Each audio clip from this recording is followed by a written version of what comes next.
Hello mga kananay! Ayan, magluluto po tayo ngayon ng paksiw na galunggong. So, maghihiwa muna tayo ng ating sibuyas. Ano po yung niluluto nyo dyan mga madam? Ayan o, paksiw na galunggong yung ating lulutuin. Fresh na fresh!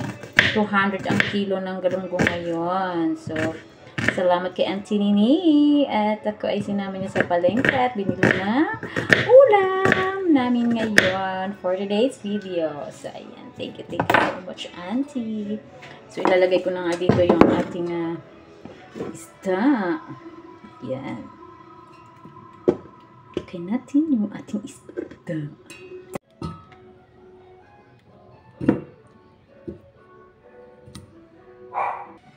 So, there you go. Nandiyan na yung ating isda. Lalagay natin yung ating sibuyas.